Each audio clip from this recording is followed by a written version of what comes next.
தாவேக ஆட்சி இன்னும் 2 மாதங்களுக்கு கூட தாங்காது அப்படின்னு சொல்லிட்டு நேற்று அனிதா ராதாகிருஷ்ணன் வந்து சொல்லியிருக்காரு சார். அது இல்லாமல் அவர் வந்து அந்த எம்எல்ஏ பதவியை ராஜினாமா பண்ணிட்டு வந்து தாவேக்கால இணையும் சொல்லி வற்புறுத்துறதாகவும் சொல்லி நேற்று ஒரு புகார் தெரிவிச்சிருக்காரு. இந்த இயக்கத்திற்கு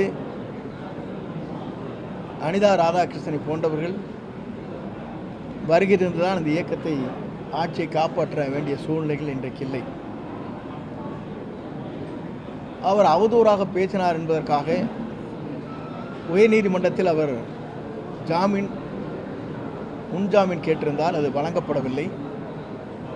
அதற்கு பிறகு அவரை அழைத்து சென்று வழக்கில் பதிவு செய்ததற்கு பிறகு எதை வேண்டுமானாலும் அவர் கருத்துக்கள் சொல்கிறார். அந்த கருத்திற்கெல்லாம் நம்மால் பதில் சொல்ல இயலாது. ஏன்னு சொன்னால் அனிதா ராதாகிருஷ்ணன் போன்றவர்கள் முதல் முறையே தன்னுடைய பயணத்தை மேற்கொண்டது அனைத்து இந்திய அண்ணா திராவிட முன்னேற்ற கழக கட்சியில்தான். அதில் சட்டமன்ற உறுப்பினர் அமைச்சராக கூட ஆனார். ஆனால் அதற்கு பிறகு ஒரு சூழ்நிலை சந்தர்ப்பத்தில் இந்த இயக்கத்திலிருந்து திராவிட முன்னேற்ற கழகத்தில் இணைந்து திராவிட முன்னேற்ற கழகத்தில் அங்கேயும் அமைச்சரானார். ஆகிய அவருடைய நிலைகளை பார்க்கின்ற போது சூழ்நிலைகள் எப்படி இருக்கிறதோ அதற்காக ஏற்ப மனநிலைகள் மாறிக்கொண்டிருக்கிற நிலைதான் இருக்கிறது.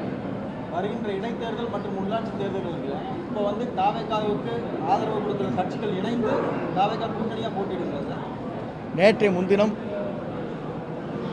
நம்முடைய தோழமை கட்சியோடு பேச்சுவார்த்தை நடக்கின்ற போதும் மனமிட்டு மனம் திறந்து எல்லோரும் பேசினார்கள். அந்த கருத்துக்களை இப்போது நாம் வெளியிட இயலாது.